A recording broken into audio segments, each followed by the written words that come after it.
Deep in the Amazon rainforest, where sunlight barely pierces the canopy and the humidity clings to your skin like a second layer, there exists a creature so terrifying that indigenous tribes refuse to speak its name after sunset. They believe that saying it aloud in the darkness is an invitation you don't want to accept. Picture this. You're a hunter, moving silently through the undergrowth at dusk. You've been tracking a tape hare for hours, and you're far from your village, farther than you should be. The air is thick with moisture, and every breath feels heavy in your lungs. The usual symphony of the jungle surrounds you. Howler monkeys calling in the distance, the buzz of 1,000 insects, the rustling of leaves as small creatures scurry through the underbrush. Then, without warning, everything stops. The forest goes completely silent. No birds, no insects, no monkeys, nothing. In the Amazon, silence is never a good sign. Silence means something is wrong, very wrong. Your heart begins to pound. Every instinct you have is screaming at you to run, but you stand frozen, trying to understand what's happening.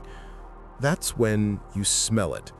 A stench so overwhelming, so impossibly putrid, it makes your eyes water and your stomach turn. It's like rotting flesh mixed with sulfur and decay, like death itself has taken physical form. The smell is so strong that you can taste it on your tongue, and you fight the urge to vomit. Your hands tremble as you grip your machete. The blade suddenly feels useless, inadequate, like bringing a knife to fight a nightmare. You want to run, but your legs won't move. The smell has paralyzed you, clouding your thoughts, making it hard to think straight. That's when you hear it. At first, it's a low rumble like distant thunder, but it's not coming from the sky. It's coming from the forest itself. The sound grows louder, deeper, vibrating through your chest. Then comes the roar. A sound that shakes the very trees around you, a sound that shouldn't exist in nature. It's primal, ancient, and filled with rage. But what comes next is worse, so much worse. After the roar, you hear a scream. Not the scream of an animal. This sounds almost human, like someone in unbearable agony, or something that was once human but became something else. The scream echoes through the forest, bouncing off the trees surrounding you from every direction. You finally find the strength to move. You turn to run, crashing through the undergrowth, branches whipping your face. But it's too late. You feel it, the presence behind you. The ground trembles with heavy footsteps. You risk a glance over your shoulder, and through the vegetation, you see it. Standing 7, maybe 8 feet tall, covered entirely in thick red fur that seems to absorb the dying light. Its arms are impossibly long, ending in claws that could tear through a tree trunk. But it's the face that freezes the blood in your veins. Or rather, the lack of one where you'd expect it. Instead, there's something far more horrifying. A gaping mouth lined with teeth like broken glass located right in the center of its torso. In its belly, the Mapinguari has found you. And in the Amazon, that's a death sentence. This isn't just another cryptid legend whispered around campfires. This isn't Bigfoot or the Loch Ness Monster. This is the Mapinguari, a creature that still haunts the Amazon to this very day. And today, we're diving deep into one of South America's most chilling and credible mysteries, a mystery that might just prove that monsters are real. The Mapinguari. Even the name itself carries weight. In the Tupi-Guarani language spoken by many indigenous peoples of Brazil, the name roughly translates to the roaring animal or the fetid beast. Though some linguistic experts argue it means the thing that has a roar, or even the thing that kills with an embrace. Each translation is more ominous than the last. This creature has haunted the Amazon basin for centuries, perhaps millennia. Long before European colonizers arrived, long before Brazil even existed as a nation, indigenous peoples were telling stories of the Mapinguari. And here's the fascinating part. These stories remain remarkably consistent across different tribes who had no contact with each other. Tribes separated by hundreds of miles of jungle, speaking different languages, practicing different customs, all describe the same creature in almost identical terms. So what exactly is the Mapinguari, according to those who claim to have seen it? Let's start with its physical appearance. The creature stands between 6 to 9 feet tall when upright, though some accounts place it even larger. It walks exclusively on 2 legs, like a human, but its gait is described as awkward, almost lumbering. Its entire body is covered in thick, coarse fur that ranges in color from reddish-brown to deep auburn. Some witnesses say the fur is so dense and matted that it forms a kind of natural armor. But here's where the description becomes truly bizarre, truly nightmarish. The Mapinguari's most distinctive feature is a large mouth located not on its head, but in the center of its torso, right where a human's belly button would be. This belly mouth is said to be lined with sharp, irregular teeth, and it's from this mouth that the creature's signature scream emerges, a scream that witnesses describe as sounding like a human in mortal agony. The creature's face, or what serves as its face, is often described as barely visible beneath the thick fur. Some say it has small, deep-set eyes that glow red in the darkness. Others claim the eyes are more ape-like, filled with an intelligence that's deeply unsettling. Many accounts mention that the creature has only one eye, positioned in the center of what would be its forehead, like a cyclops from Greek mythology.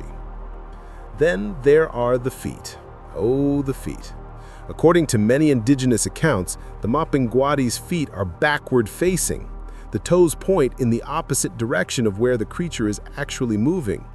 This serves a diabolical purpose. Any hunter trying to track the Mapinguari by its footprints would be led in completely the wrong direction. They'd be moving away from safety while thinking they're escaping. It's a predator's perfect adaptation. The creature's arms are described as extraordinarily long, reaching down past its knees, ending in hands with long, curved claws. These claws are said to be strong enough to tear down palm trees and rip through animal hide with ease. Some stories claim the Mapinguari uses these claws to embrace its victims in a crushing bear hug before consuming them with its belly mouth. Now, let's talk about behavior and habitat. The Mapinguari is primarily nocturnal, though sightings during late afternoon are not uncommon. It emerges from the deepest parts of the forest at dusk, when shadows grow long and the jungle transforms into a maze of darkness. The creature is said to be territorial, with each Mapinguari claiming a vast area of forest as its own. Encroaching on this territory, even unknowingly, is considered extremely dangerous. As for diet, accounts vary significantly. Some indigenous groups insist the Mapinguari is herbivorous, with a particular appetite for palm hearts. Hunters have reported finding entire groves of acai and pupuñana palms destroyed overnight, torn apart with a violence that suggests rage rather than hunger. The creature allegedly grabs the trees and rips them from the ground, consuming the tender hearts and leaving behind a path of destruction. Other accounts paint a much darker picture. They describe the Mapinguari as carnivorous, a predator that hunts both animals and humans. These versions claim the creature uses its overwhelming stench to incapacitate prey before moving in for the kill.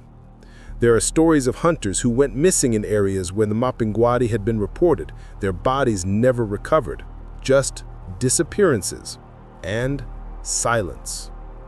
But perhaps the Mapinguari's most defining and consistent characteristic across all accounts is its smell. Every single witness, without exception, mentions the odor. It's described as beyond comprehension, worse than any rotting carcass, worse than any natural decay. Some compare it to the smell of a slaughterhouse mixed with sulfur. Others say it's like burning hair combined with decomposing flesh and raw sewage.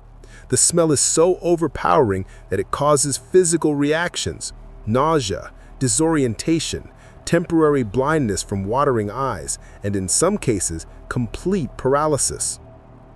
Indigenous peoples believe this smell serves a purpose.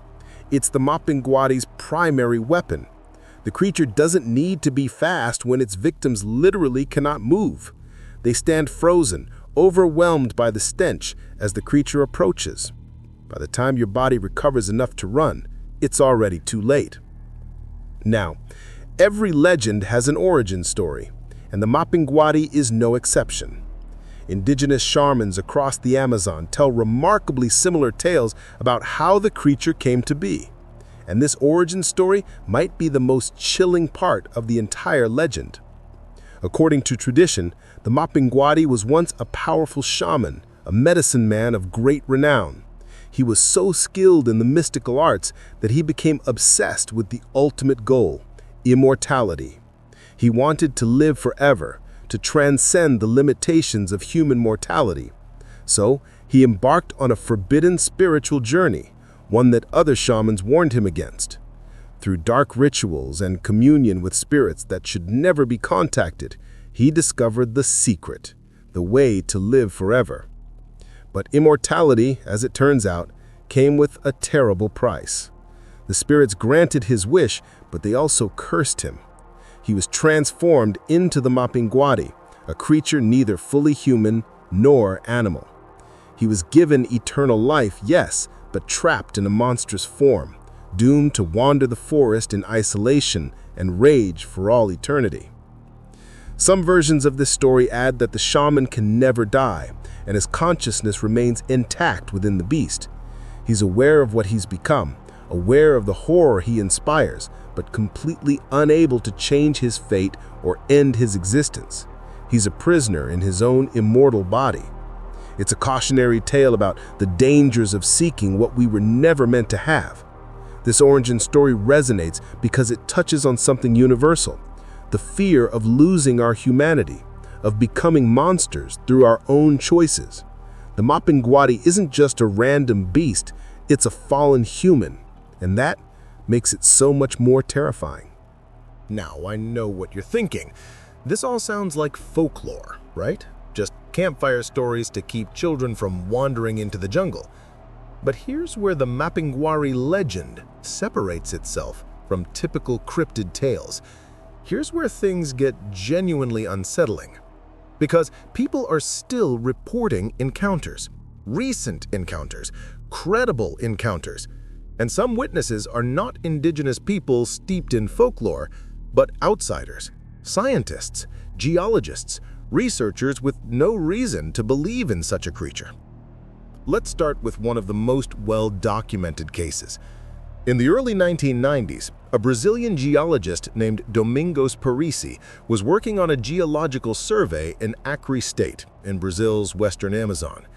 He was an educated man, a scientist, someone who dealt in facts and data, not exactly the type to believe in jungle monsters. Parisi was deep in the forest taking soil samples when he experienced something that would change his perspective forever. According to his account, he first noticed an overwhelming smell. He initially thought perhaps a large animal had died nearby, but the smell grew stronger rapidly, much stronger.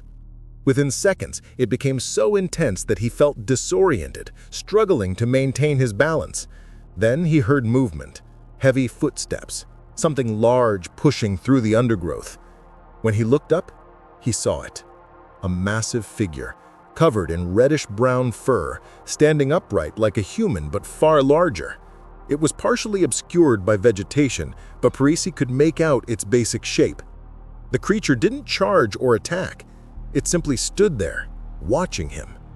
The encounter lasted perhaps 30 seconds. The Parisi said it felt like an eternity. He managed to escape only because his indigenous guides, who had been working some distance away, heard his shouts and came running. But they didn't run toward the creature.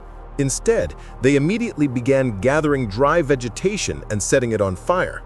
They told Parisi that the Mapinguari fears fire and the smoke would drive it away. Whether it was the fire or something else, the creature retreated, Parisi heard it crashing through the jungle, moving away from the flames. What makes Parisi's account significant is that he had never heard of the Mapinguari before his encounter. He had no preconceived notions about what he should see, yet his description matched the indigenous accounts perfectly. The size, the fur, the overwhelming stench, the upright posture, everything aligned. But Parisi's encounter is far from the only modern sighting. In fact, it's just one of hundreds. And this is where we need to talk about David Oren. Dr. David Oren is a Swiss-American ornithologist who worked extensively in the Amazon during the 1990s. He was employed by the Goldie Museum in Belém, Brazil, one of the country's most respected research institutions. While studying birds, he kept hearing the same stories about the Mapinguari. Initially dismissing them as folklore, Oren recognized a troubling pattern. So, between 1992 and 1999, he conducted systematic interviews throughout the Amazon basin. He collected detailed testimony from over 200 witnesses who claimed encounters with the Mapinguari. The results were striking.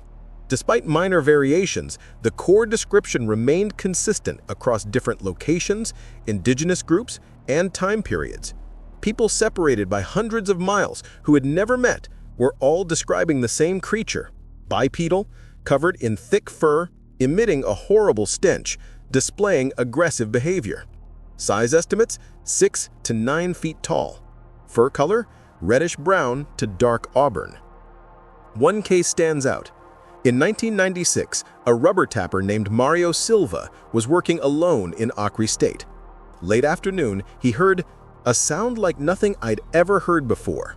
A low rumble that escalated into what he called a human scream mixed with an animal roar. Thinking someone was hurt, Silva moved toward the sound. Then the smell hit him, overwhelming, like standing inside a grave. He saw movement through the trees, something large, upright, covered in dark reddish fur.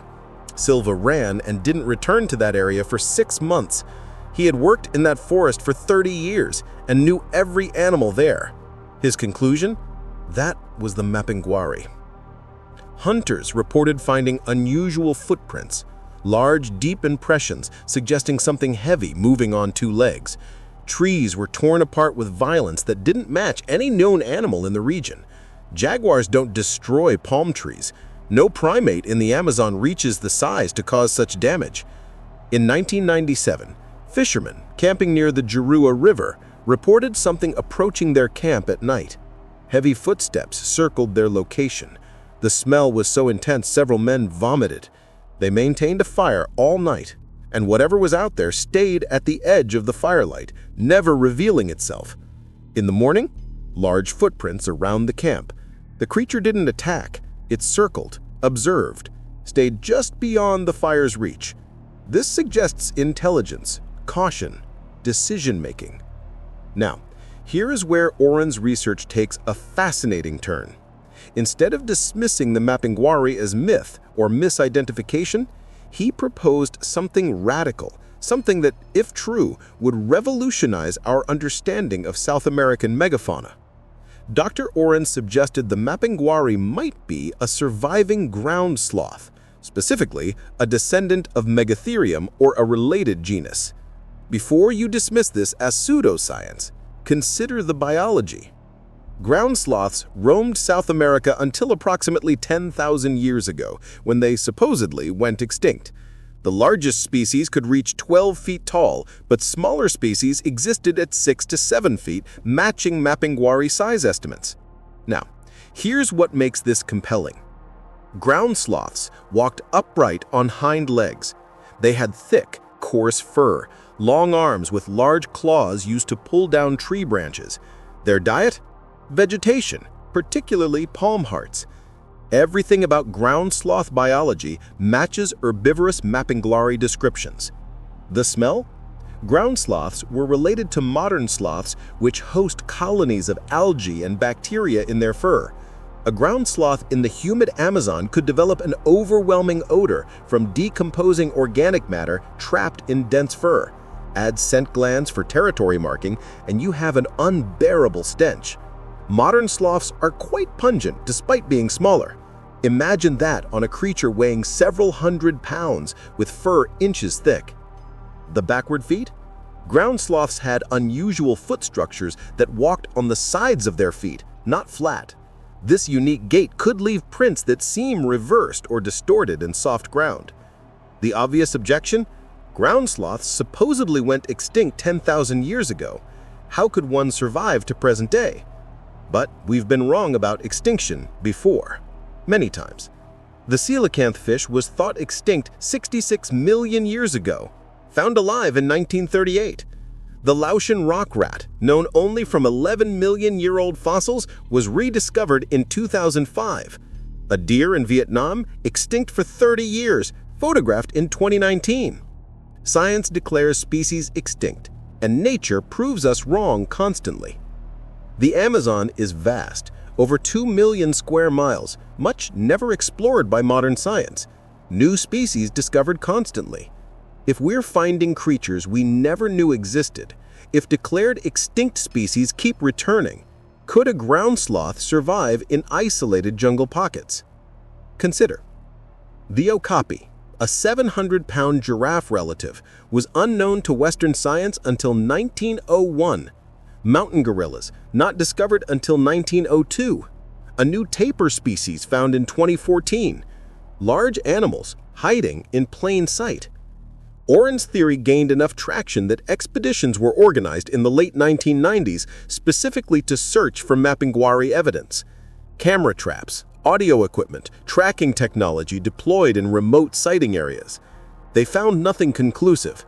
Some interesting footprints, unusual vocalizations, but no definitive proof. However, lack of proof doesn't equal proof of non-existence. The Amazon is notoriously difficult to study.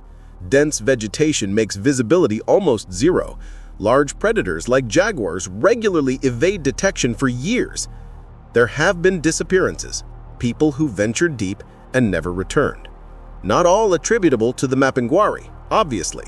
The Amazon is dangerous for countless reasons, but some disappearances occurred under circumstances eerily similar to Mapinguari reports. In 2004, hunter Juan Batista disappeared near the Jirua River.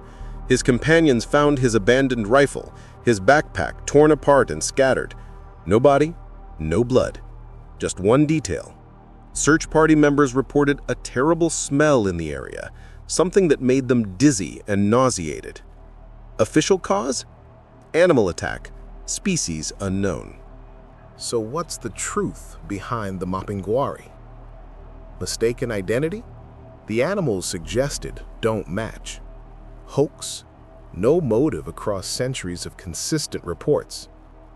Ground sloth survival? Biologically possible, but unproven. What we know, something is happening in the Amazon. Consistent sightings, physical evidence, experienced hunters terrified, official warnings issued. Maybe the answer doesn't matter. Maybe the Mapinguari exists between legend and reality, a reminder that mysteries still exist in our mapped world. In the deepest Amazon, where sunlight never reaches, something ancient might be watching. And perhaps that's exactly where it belongs. In the shadows. So what do you think? Could the Mapinguari really exist in the unexplored depths of the Amazon? Is it a surviving ground sloth or something else entirely? If you enjoyed this investigation into one of Brazil's darkest legends, make sure to like this video and subscribe to the channel for more cryptid mysteries and unexplained phenomena from around the world. And remember, the next time you're in a forest and everything suddenly goes quiet, ask yourself, what just scared away all the animals? Stay curious, stay safe, and if you ever smell something that makes your eyes water and hear a roar that shakes the trees, don't investigate. Just run. Thanks for watching.